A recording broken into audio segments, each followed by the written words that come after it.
UP के बहराइच में भेड़िए का आतंक जारी है। भेड़िए लगातार हमले कर रहे हैं और वन विभाग और सरकार सोई हुई है। भेड़ियों के हमलों के बीच यूपी के वन मंत्री अरुण कुमार का अजीबोगरीब बयान सामने आया है। दावा किया है उन्होंने कि इस साल के मुकाबले पिछले साल इस साल जो है वो पिछले साल के मुकाबले में कम मौतें हुई थी और इस साल हालात पिछले साल के मुकाबले बेहतर है। अब सवाल ऐसे में यह उठ रहा है कि सरकार को क्या अभी और मौतों का इंतजार है? और हफ्ता भर बीतने के बाद भी अब तक 2 आदमखोर भेड़ियों को पकड़ा नहीं जा सका है, तो क्यों ऐसा हुआ है? यह सवाल है। अजीबोगरीब बयान मंत्री अरुण कुमार का। बयान आपको दिखाते हैं। पिछले साल के मुकाबले स्थिति बेहतर है। पिछले साल डेथ ज़्यादा हुई, इस बार वो नहीं है, उतनी नहीं है, लेकिन हमें इसको रोकना है, इंतजार नहीं करना है। पिछली बार की तरह जैसे यहाँ कई डेथ हुई, अब की बार हमें आगे नहीं होने देना है। मंत्री जी का बयान आपने सुना। वो कह रहे हैं कि पिछले साल के मुकाबले में इस साल कम मौतें हुई हैं। वो कहना ये चाह रहे हैं कि इस साल स्थिति बेहतर है। अब भेड़ियों के इस प्रहार के बीच में सरकार से कुछ सवाल हैं। सरकार से सवाल क्या है वो हम आपको बता दें। पहला सवाल, भेड़ियों के प्रहार के बीच में सरकार से पहला सवाल, 9 बच्चों समेत 10 लोगों की मौत का जिम्मेदार कौन है? यह पहला सवाल है। दूसरा सवाल, वन विभाग और प्रशासन की टीम के रहते बच्चों की मौत कैसे हो रही है? तीसरा सवाल, बच्चों की जान जा रही है, बहराइच का प्रशासन इस बीच क्या कर रहा है? चौथा सवाल, क्या बहराइच के गांवों को मरने के लिए छोड़ दिया गया है? स्वाभाविक सा सवाल है, यह चौथा सवाल है। इसके अलावा पांचवा सवाल, क्या प्रशासन सिर्फ बच्चों की मौत का इंतजार कर रहा है? छठा सवाल, ऐसे तो लोग मरते रहेंगे और प्रशासन आंकड़े जारी करता रहेगा। और मंत्री जी का बयान आपने आंकड़ों के आधार पर सुना। सातवां सवाल, क्या वन विभाग आदमखोर भेड़ियों को पकड़ने में सक्षम ही नहीं है? आठवां सवाल, भेड़ियों को पकड़ने में एक्सपर्ट या एजेंसियों की मदद क्यों नहीं ली जा रही है? और 9वां सवाल ये कि यूपी वन विभाग विशेषज्ञों की टीम क्यों नहीं बना पा रही है? ये सवाल है। 10वां सवाल, बहराइच को भेड़ियों के आतंक से मुक्ति कब मिलेगी?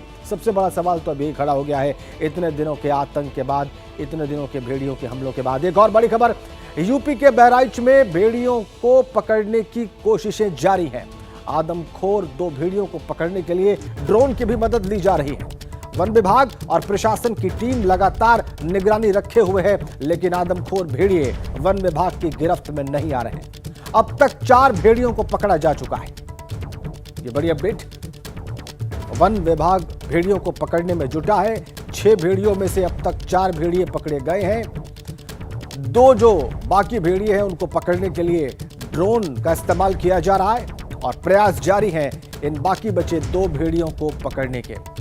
ड्रोन से निगरानी रखी जा रही है और ड्रोन से निगरानी रखते हुए इनको पकड़ने के प्रयास जारी हैं। अभी 3 ड्रोन उड़ाया जा रहा है, देख ही रहे हैं आप लोग साथ।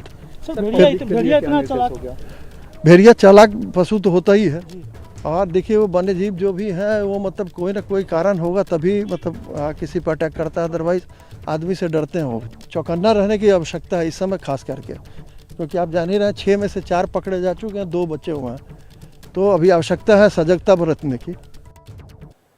यूपी के कई जिलों में जंगली जानवरों के आतंक को लेकर सीएम योगी ने वन विभाग और पुलिस अधिकारियों के साथ एक बैठक की और इस मीटिंग में सीएम ने सभी अधिकारियों को कई सख्त निर्देश दिए। बैठक में सीएम योगी ने मामलों को और गंभीरता से लेने के निर्देश दिए हैं। इसके साथ साथ उन्होंने कहा कि ज्यादा से ज्यादा मैन पावर लगाएं। बचाव के लिए भी जन जागरूकता पर मुख्यमंत्री ने जोर दिया है। उन्होंने कहा कि मीडिया को समय पर सबूतों के आधार पर जानकारी दें। साथ साथ उन्होंने बहराइच, लखीमपुर खीरी, पीलीभीत, श्रावस्ती, मुरादाबाद, हापुड़, सीतापुर, गोंडा, मेरठ, बिजनौर और बरेली में अलर्ट वाले इलाकों में पुलिस को पेट्रोलिंग बढ़ाने के भी निर्देश दिए हैं। तो ये मुख्यमंत्री के निर्देश। और आगे बढ़ेंगे एक और बड़ी अपडेट के साथ। यूपी के बहराइच में आदमखोर भेड़ियों को हमलों पर सियासत भी तेज हो गई है। समाजवादी पार्टी के अध्यक्ष अखिलेश यादव ने सरकार पर हमला बोला है कि विधायक जब बंदूक लेकर घूमे तो समझ जाइए कि सरकार किन हालात में है। अखिलेश यादव का हमला।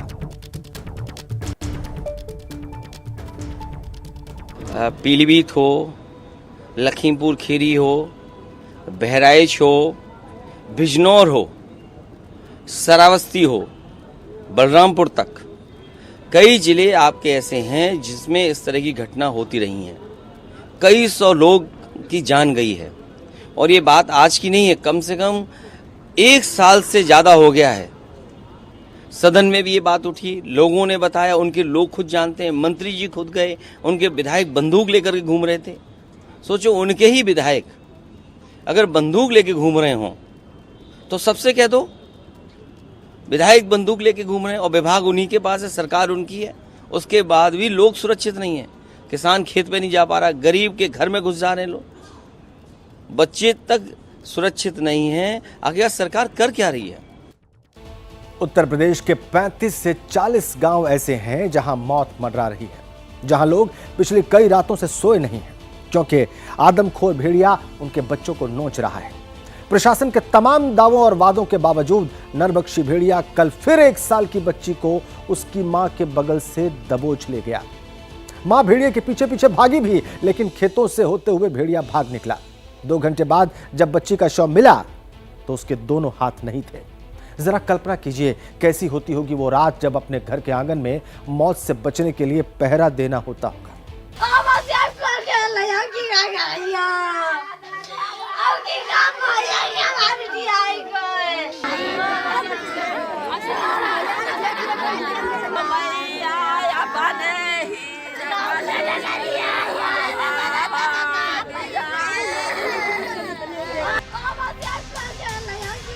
माँ अपनी बच्ची के शव को देखकर सुध-बुध खो बैठी। ये देखिए दरवाजे पर खून के निशान। कैसे आदमखोर भेड़िया जब 3 साल की अंजलि को मुंह में दबोच कर ले जा रहा था तो उसके शरीर से खून रिस रहा था। घर में सोवत रहा, जागे रहा 3 बजे 35 मिनट पर उठे दूध दिया बच्चा हमारा पीन सोए गए। इसके बाद बच्चा को हमने लेकर छोटा एक बच्चा 6 महीना की बच्ची हमारी है, उसको लेके पहुर रहे सोए गए ना खिला गए साहेब। उतनी देर मावा जानवर उठा ली घर में से खींच लेगा। सुना आपने, इंसान के खून का प्यासा वो भेड़िया कितना घातक है। पूरा गांव रत जगा कर रहा है, हर मिनट पहरेदारी कर रहा है, लेकिन पल भर की नजर चूकी तो वो भेड़िया बच्चा दबोचकर भाग जाता है। वो आया और सबसे पहले तो हमारे घर में उसने जाने का कोशिश किया, पर हम लोग जब जाग रहे थे तो वो उधर नहीं गया, इधर को आ गया। इधर जब आया तो हम बाहर निकले, भेड़िया आके छुप गया कहीं या पता नहीं किधर चला गया।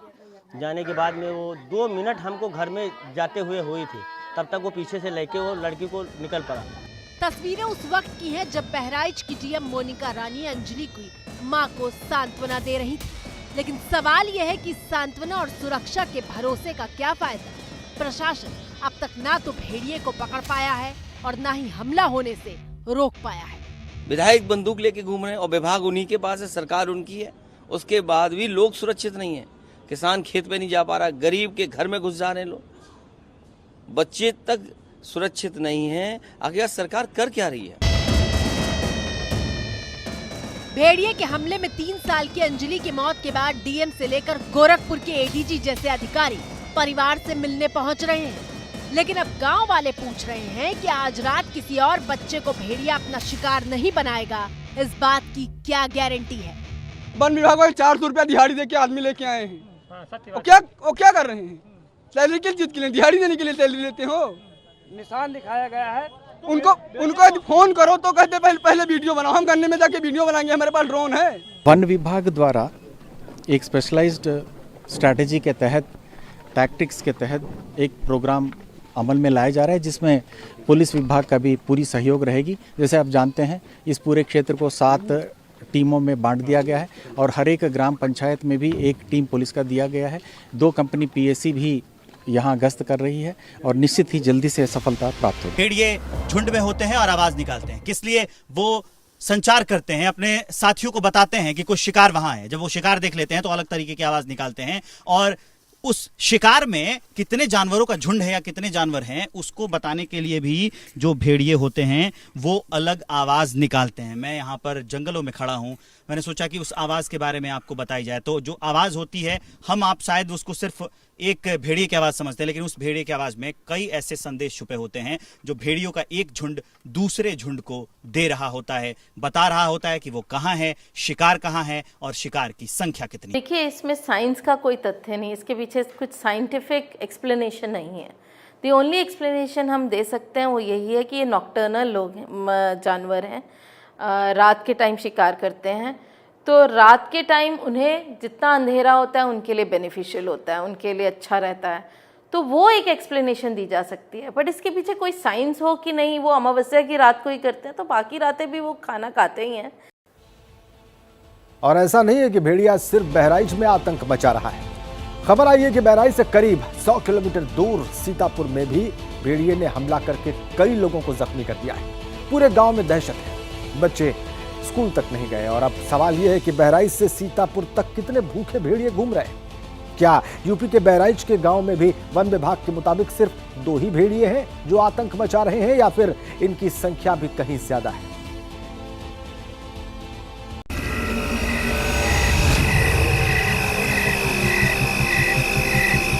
दिन रविवार, वक्त सुबह 4 बजे, जगह बहराइच का महजिद।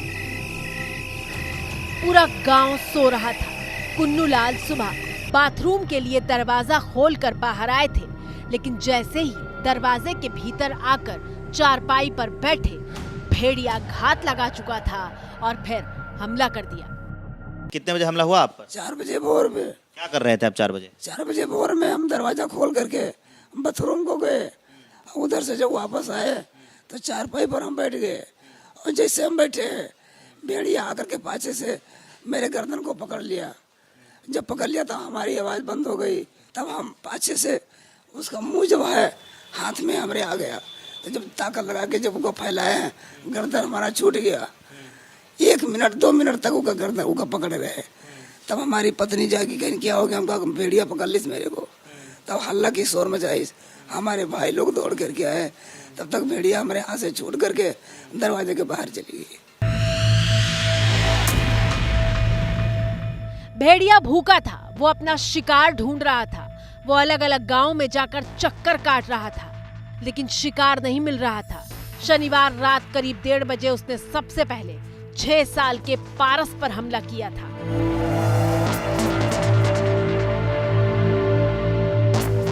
तो तुम सो रहे थे, तुमको क्या लगा, अचानक से दर्द हुआ, उससे उठे क्या? अभी दर्द हो रहा है? कहाँ दर्द हो रहा है? तो हमारे सर पर जब के पैर लाग तो हम का हुआ भैया तो इनाय बोला। तो हम पाछे मुड़ के जब देखें तभी का खींचे, यो अपनी लंका खींचे। जब खींची खोचा भवा तो हल्ला दंगा हो, सुभागी का भेड़िया आए तलब। तो जब भगा तभी का गोद में उठाए, तब देखे मारे खून संभाल ले। रात 1:30 बजे पारस के घर पर हमला हुआ था। सुबह 4 बजे कुन्नू लाल के घर पर हमला हुआ। दोनों के घर के बीच की दूरी करीब 6 किलोमीटर है। तो क्या एक ही भेड़िए ने दोनों जगह हमला किया था? ये भेड़िए सिर्फ बहराइच ही नहीं बल्कि यूपी समेत पूरे देश के लिए सवाल बन गए हैं। सवाल ये कि अगर सिर्फ 2 भेड़िए इलाके में घूम रहे हैं तो वन विभाग और पुलिस की 20 टीमें मिलकर भी भेड़िए को पकड़ क्यों नहीं पा रही?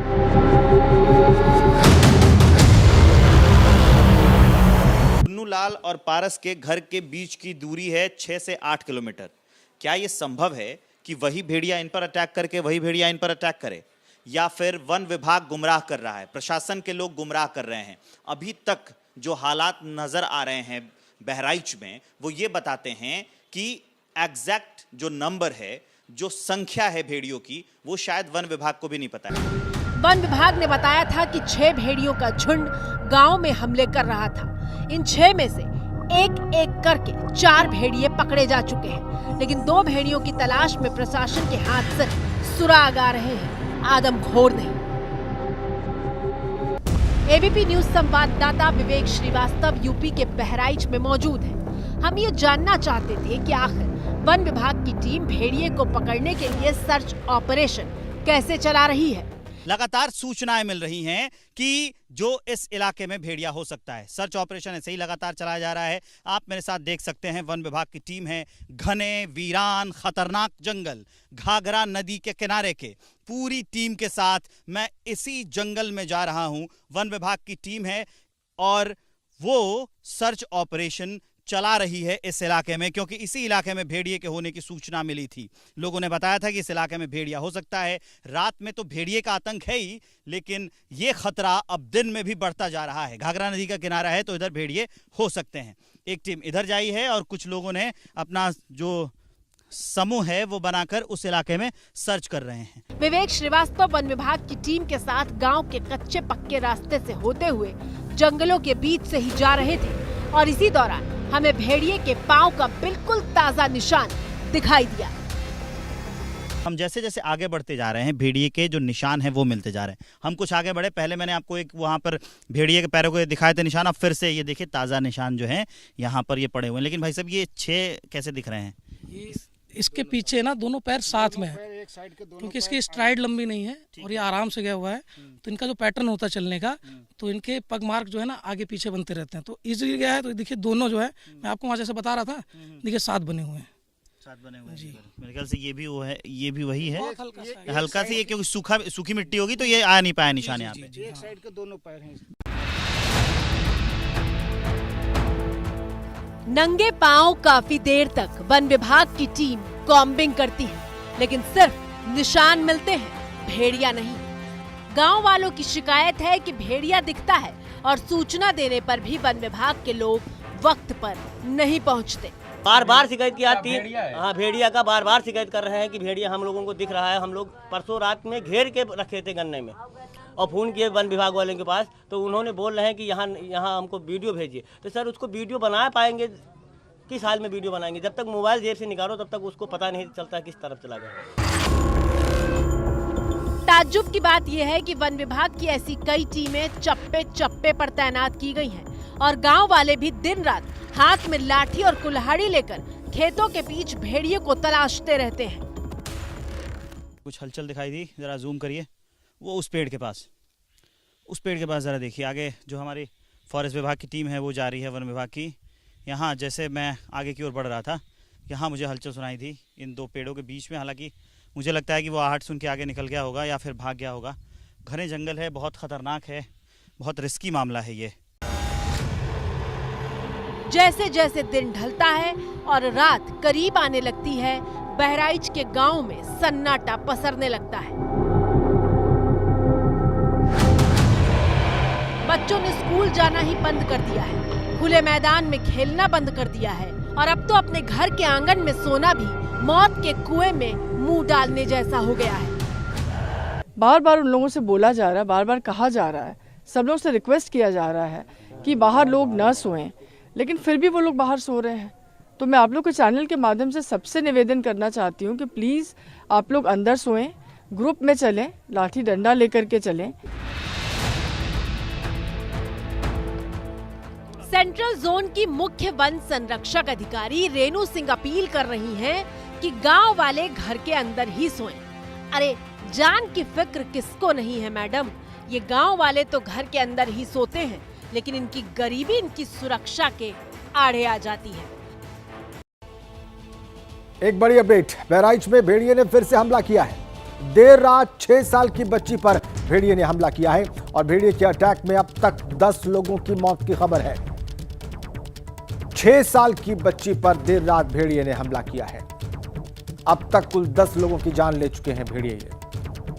बहराइच में भेड़िए ने फिर से हमला किया, 6 साल की बच्ची पर हमला किया।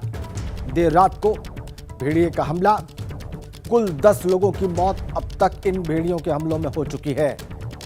देर रात 6 साल की बच्ची पर फिर से भेड़िए ने हमला किया है। खतरा बना हुआ है जिसकी हम बात कर रहे थे अब तक, और ये ताजा मामला 6 साल की बच्ची पर भेड़िए ने बीती रात देर रात हमला किया। आगे बढ़ते हुए आपको एक बड़ी खबर देंगे, बहराइच से है। भेड़िए ने फिर से हमला किया है 6 साल की बच्ची पर। रात के 12 बजे भेड़िए ने इस 6 साल की बच्ची पर हमला किया है और भेड़िए के हमले में अब तक कुल 10 लोगों की मौत हो चुकी है। ये ताजा हमला बीती रात 12 बजे मध्य रात्रि में इस भेड़िए ने 6 साल की बच्ची पर हमला बोला है। अब तक 10 लोगों की जान ये भेड़िए ले चुके हैं। ताजा हमला बीती रात 12 बजे हुआ 6 साल की बच्ची पर। यह बड़ा अपडेट। हमारे संवाददाता अखिलेश इस खबर पर और जानकारियां लेकर हमारे साथ जुड़ चुके हैं। अखिलेश, सबसे पहले तो ये बताइए कि इस भेड़िए के हमले के बाद इस बच्ची की स्थिति क्या है? देखिए, बच्ची का भी इलाज सामुदायिक स्वास्थ्य केंद्र महासी में चल रहा है। अभी हालत ठीक है, लेकिन बीती रात उस पर हमला हुआ है। और आपको मैं बता दूं, महासी इलाके में लगातार आदमखोर भेड़िए का हमला जारी है। वन विभाग की टीम पिछले 15 दिनों से कॉम्बिंग कर रही है। लगभग 30 टीमें लगी हैं, लेकिन उसके बावजूद भी हमले रुक नहीं रहे हैं। कल 2 महिलाओं पर और एक बच्ची का शिकार हुआ इसने भेड़िए ने किया था, लेकिन उसके बावजूद भी वन विभाग लाख कोशिशें कर रहा है। कई टीमें लगी हुई हैं, जिला प्रशासन के लोग भी लगे हुए हैं, लेकिन वो लोकेशन बदल बदल के भेड़िया हमला कर रहा है और ये हमला रुक नहीं रहा है। बीती रात भी इसने हमला किया है, तो लगातार हो रहे हमले से अब पूरे क्षेत्र में दहशत है और जो जनप्रतिनिधि हैं वो भी अब ग्राउंड जीरो पर हैं। लेकिन ये जो घटनाएं हो रही हैं अब ये थम नहीं रही, रुकने का नाम नहीं ले रही हैं और वन विभाग लगातार कोशिश कर रहा है, लेकिन उसको सफलता नहीं मिल रहा है। एक बड़ी वजह ये भी हो सकती है कि जो भेड़िया है एक हमला करता है, उसके ठीक 10 किलोमीटर दूर हमला करता है। तो कल रात में जिस तरह घटना का सिनेरियो था, 3 हमले हुए और तीनों में दूरी 10-10 किलोमीटर की थी। वन विभाग लगातार कहता है कि 2 भेड़िए हैं, लेकिन अभी वो आइडेंटिफाई नहीं कर पाया कि कितने भेड़िए हैं। तो ये जो लगातार हमले हो रहे हैं, इससे लोगों में दहशत का माहौल है और अब वन विभाग की कार्यशैली में भी सवाल खड़ा हो रहा है। पहले वन विभाग कह रहा था कि 6 भेड़िए हैं, 4 को पकड़ लिया गया है, 2 बचे हैं, लेकिन जिस तरीके से हमले लगातार हो रहे हैं और अलग अलग क्षेत्रों में हो रहे हैं, इससे अब कह पाना मुश्किल है कि ये 2 ही भेड़िए हैं कि और भी भेड़िए हैं। लेकिन हालांकि वन विभाग लगातार सर्चिंग अभियान चला रहा है, लेकिन अब लोग वन विभाग की कार्यशैली पर भी सवाल खड़े कर रहे हैं। शुक्रिया अखिलेश आपका इस जानकारी के लिए। सवाल खड़े हो रहे हैं वन विभाग की कार्यशैली पर। ताजा हमला हुआ है बीती रात 12 बजे और कुछ सवाल खड़े हो रहे हैं। भेड़ियों के इस प्रहार के बीच में सरकार से सवाल खड़े हो रहे हैं। सवाल क्या है देखिए आप। भेड़ियों का प्रहार चल रहा है, सरकार से सवाल यह है। पहला सवाल यह कि 9 बच्चों समेत 10 लोगों की मौत का जिम्मेदार कौन है, यह पहला सवाल है। और इन हमलों के बीच दूसरा सवाल जो खड़ा होता है वो क्या है, दूसरा सवाल हम आपके सामने रखेंगे। लेकिन सवाल ऑब्वियस है कि 9 बच्चों समेत 10 लोगों की मौत का जिम्मेदार कौन है। दूसरा सवाल यह है कि वन विभाग और प्रशासन की टीम के रहते बच्चों की मौत कैसे हो गई। तीसरा सवाल इस बीच में यह है कि बच्चों की जान जा रही है और बहराइच का प्रशासन कर क्या रहा है। चौथा सवाल यह है कि क्या बहराइच के गांवों को मरने के लिए छोड़ दिया गया है। पांचवा सवाल यह है कि क्या प्रशासन सिर्फ बच्चों की मौत का इंतजार कर रहा है। ये सवाल हैं और ये भेड़ियों के हमलों के बीच में ये सवाल बिल्कुल स्वाभाविक हैं। तीसरा सवाल जो हमने उठाया था ये आपके सामने, बच्चों की जान जा रही है, बहराइच का प्रशासन क्या कर रहा है। चौथा सवाल, क्या बहराइच के गांवों को मरने के लिए छोड़ दिया गया है। पांचवा सवाल हम आपके सामने रखेंगे और पांचवा सवाल ये कि क्या प्रशासन सिर्फ बच्चों की मौत का इंतजार कर रहा है। छठा सवाल ये कि ऐसे तो लोग मरते रहेंगे और प्रशासन सिर्फ आंकड़े जारी करता रहेगा। सातवां सवाल, क्या वन विभाग आदमखोर भेड़ियों को पकड़ने में सक्षम ही नहीं है। ये सवाल उठेगा ही उठेगा। आठवां सवाल, भेड़ियों को पकड़ने में एक्सपर्ट या एजेंसियों की मदद क्यों नहीं ली गई है। और नौवां सवाल यह कि यूपी वन विभाग विशेषज्ञों की टीम क्यों नहीं भेज रहा है। 10वां सवाल, बहराइच को भेड़ियों के आतंक से मुक्ति कब मिलेगी। और यही 10वां सवाल इस वक्त सबके सामने मुंह बाए खड़ा है।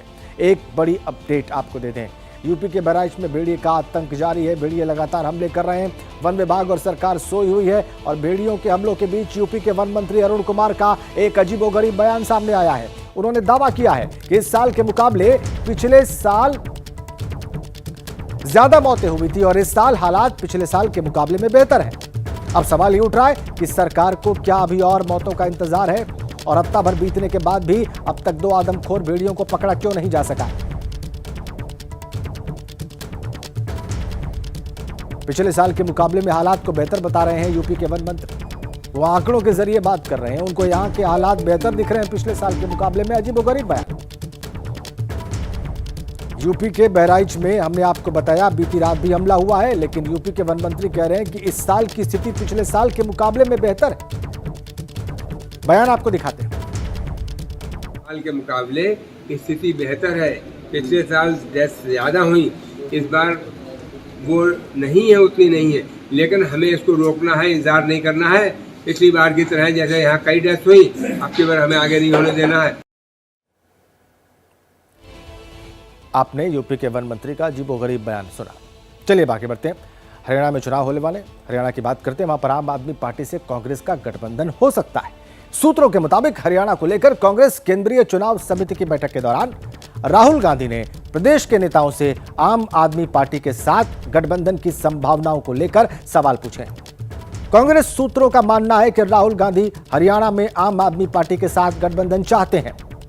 लोकसभा चुनाव में कांग्रेस ने आम आदमी पार्टी को हरियाणा में एक सीट दी थी, लेकिन विधानसभा चुनाव में अब तक दोनों दलों ने गठबंधन को लेकर कोई बात नहीं की है। इसकी कोई सुगबुगाहट भी सामने नहीं आई है। सूत्रों के मुताबिक राहुल ने हरियाणा में गठबंधन का फैसला प्रदेश के नेताओं पर छोड़ दिया है। ये बड़ी अपडेट, फीडबैक लिया उन्होंने, एक बात रखी है। और आपको बताएं इस बड़ी खबर के बाद आगे बढ़ते हुए कि लोकसभा चुनाव के बाद अब राहुल गांधी की नजर दिल्ली विधानसभा पर है। राहुल गांधी ने डीटीसी बस ड्राइवर से अपनी मुलाकात का एक वीडियो सोशल मीडिया पर शेयर किया है, लेकिन ये दांव काम करेगा या नहीं करेगा, ये आपको इस रिपोर्ट पर दिखाते हैं। नमस्कार ब्रदर, कैसे हो? तो अपने बारे में बताओ, बच्चे कैसे हैं, क्या हो रहा है, फैमिली कैसी है, काम कैसा होता है? मेरी ड्यूटी 12:50 से स्टार्ट होती है। मैं यमुना पार्क से आता हूँ, पर हालांकि डिपो तो बहुत दूर पड़ता है। कैसे आते हो? मैं बस से ही ट्रैवल करता हूँ सर।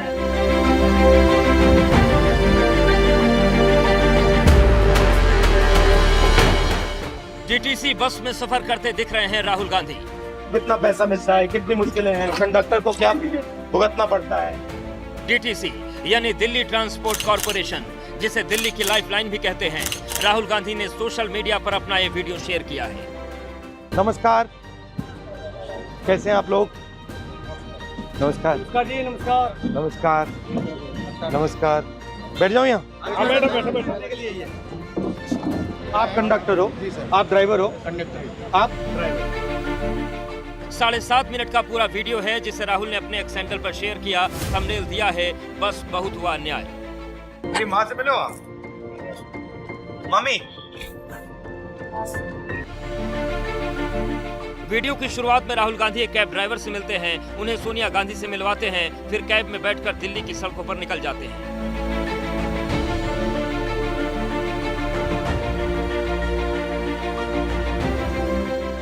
राहुल उस जगह पहुंचते हैं जहां डीटीसी के कर्मचारी उनका इंतजार कर रहे होते हैं। सवाल ये कि क्या राहुल गांधी ने दिल्ली विधानसभा चुनाव की तैयारी शुरू कर दी है? अगर आपकी मदद की जाए तो क्या करा? हमें सर समान भत्ता देना चाहिए ताकि हम लोगों का भी गुजारा हो सके, बच्चों की भी देखरेख किया जा सके। 5 महीने से सैलरी नहीं मिल रही है। कहाँ से किराया दें, कहाँ से किताबें लाएं, कहाँ से ट्यूशन फीस दें, कहाँ से नहीं मिल रही? आप बस पे अभी नहीं चल रहे हो? बस में चल रहे साहब प्रॉपर। सैलरी कैसे नहीं मिल रही? देने नहीं गवर्नमेंट, राज्य सरकार कह देती है सेंटर को, सेंटर सरकार कह देती है राज्य को। मतलब परमानेंट नहीं बनाना चाहते? हमें पक्का किया जाए, हमें ये मांग है हमारी। मैं भी ड्राइवर हूँ, बस इतना है कि सरकार से समान काम और समान वेतन हो। समान काम समान वेतन, निजीकरण, 5 महीने से सैलरी की परेशानी और भी तमाम तरह के मुद्दे। बस के ड्राइवर से लेकर कंडक्टर और यात्रियों की सुरक्षा में तैनात गार्ड सब अपनी परेशानियां बयां करते हैं। राहुल सबकी सुनते हैं और उन्हें भरोसा देते हैं। और कितने घंटे होता है काम? 8 घंटे होते हैं, बट अगर 1-2 घंटे ऊपर चलेगा तो पैसा नहीं मिलेगा। नहीं सर, कच्चे हैं, सब कच्चे हैं। इसके बाद वो एक बस में सवार हो जाते हैं, फिर वहाँ कंडक्टर के बगल में बैठकर बातचीत शुरू कर देते हैं। आपका सब प्रोग्राम अभी क्या है? बस कंडक्टर से, बस ड्राइवर से बात कर रहा था मैं, देख रहा था इनकी मतलब मुश्किल क्या है, प्रॉब्लम क्या है, थोड़ा समझना चाह रहा था। क्योंकि मैं पहले जो ट्रेन ड्राइवर्स थे उनसे मिला था, तो फिर बस ड्राइवर ने मुझे कहा कि बस ड्राइवर से भी आपको मिलना चाहिए, उनकी भी समस्या है। दिल्ली की सड़कों पर अभी करीब 7,000 बसें चल रही हैं, इसमें करीब 4,000 बसें डीटीसी की हैं। रिपोर्ट के मुताबिक करीब 30 से 35 लाख यात्री रोज डीटीसी की बसों में सफर करते हैं। करीब 28,000 कर्मचारी हैं, जिनमें से करीब 11,000 के आसपास कॉन्ट्रैक्ट वाले हैं। इन डीटीसी कर्मचारियों के जरिए क्या राहुल गांधी दिल्ली के वोटर्स को चुनाव से पहले साधने की कोशिश कर रहे हैं? ऐसा इसलिए क्योंकि नए साल की शुरुआत में दिल्ली में चुनाव होंगे। राहुल गांधी लगातार किसी न किसी बहाने दिल्ली की सड़कों पर घूम रहे हैं। अभी पिछले महीने उनका कैब ड्राइवर के साथ मिलने जुलने का वीडियो सामने आया था।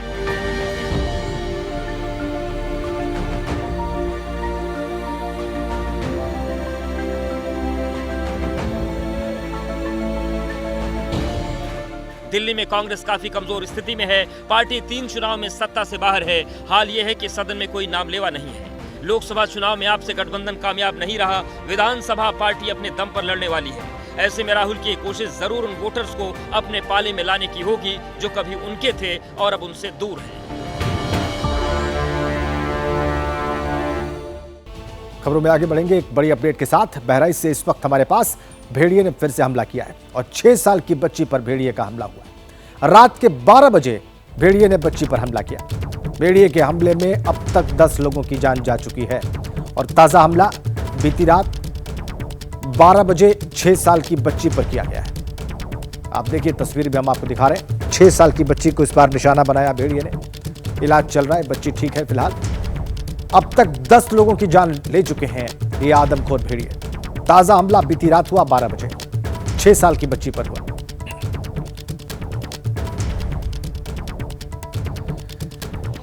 आगे बढ़ते हुए आपको एक और बड़ी अपडेट दे दें। यूपी के बहराइच में भेड़िए का आतंक जारी है। भेड़िए लगातार हमले कर रहे हैं। वन विभाग और सरकार सोई हुई है। भेड़ियों के हमलों के बीच यूपी के वन मंत्री अरुण कुमार का एक अजीबोगरीब बयान सामने आया है।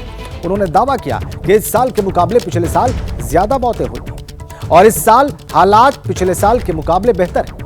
अब सवाल इसमें यह उठ रहा है कि सरकार को क्या अभी और मौतों का इंतजार है और हफ्ता भर बीतने के बाद भी अब तक 2 आदमखोर भेड़ियों को पकड़ा क्यों नहीं जा सका है?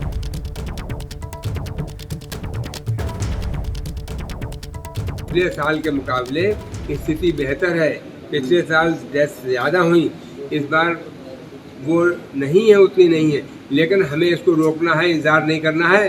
पिछली बार की तरह जैसे यहाँ कई डेथ हुई, अब की बार हमें आगे नहीं होने देना है।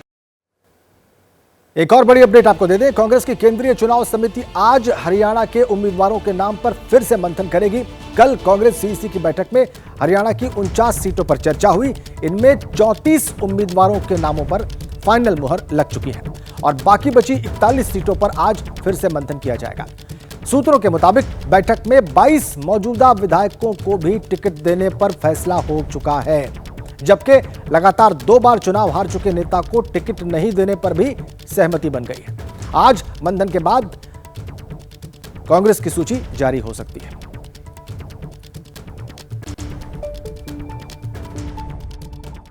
हरियाणा के लिए सेंट्रल इलेक्शन कमेटी की मीटिंग होगी। प्रदेश समिति की प्रदेश की स्क्रीनिंग कमेटी की ओर से 49 मेंबर्स की सूची प्रस्तुत की गई। उनमें से 34 का क्लियरेंस हो गया, 15 जो है उसको पेंडिंग करके कमेटी को सौंपा जाएगा और इसके अलावा उसमें से जो क्लियर किया गया उसमें से 22 एमएलए के नाम भी क्लियर हो गए।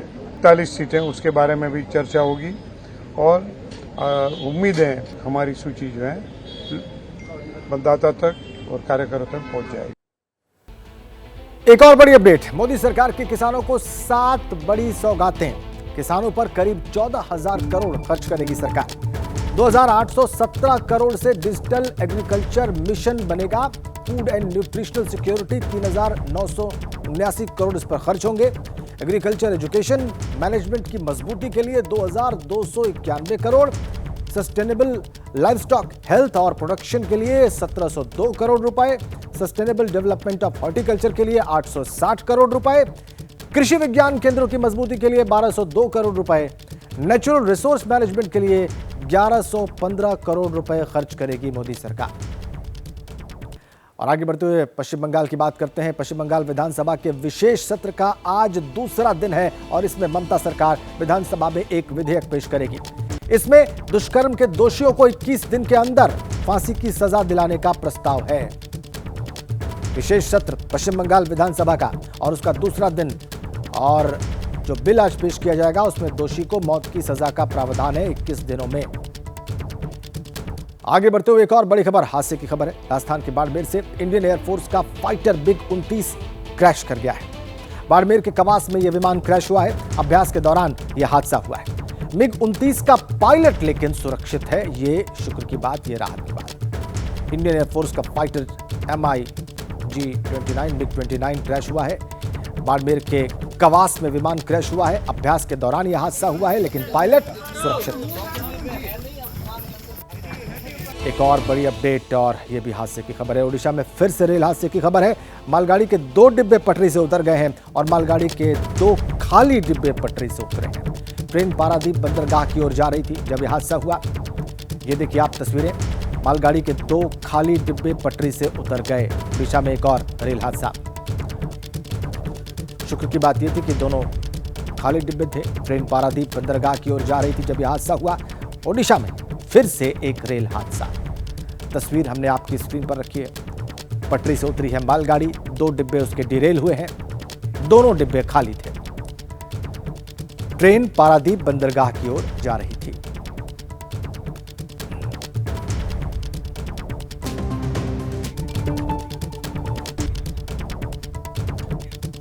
और यूपी से एक बड़ी खबर आपको बताएं, सरकारी कर्मचारियों को यहां पर बड़ा झटका लगा है। योगी सरकार ने 2.44 लाख की नौकरियां यहां रोकी हैं। संपत्ति की डिटेल ना देने वाले कर्मचारियों की सैलरी रोकी गई है। मुख्य सचिव ने 31 अगस्त तक डिटेल देने को कहा था, उसके बावजूद डिटेल नहीं मिली, जिसके बाद ये पूरा एक्शन लिया गया। तो तकरीबन 3 लाख कर्मचारी जिनको यहाँ बड़ा झटका लगा है। संजय त्रिपाठी हमारे साथ और जानकारी के साथ जुटे हैं। संजय, क्या कुछ अपडेट इसको लेकर? सैलरीज यहाँ पर रोकी गई हैं। 31 अगस्त तक ये मुख्य सचिव मनोज कुमार सिंह की ओर से सभी कर्मचारियों को निर्देश दिए गए थे कि वो अपनी जो संपत्ति है, चल अचल संपत्ति, उसका पूरा ब्यौरा मानव संपदा पोर्टल पर देंगे।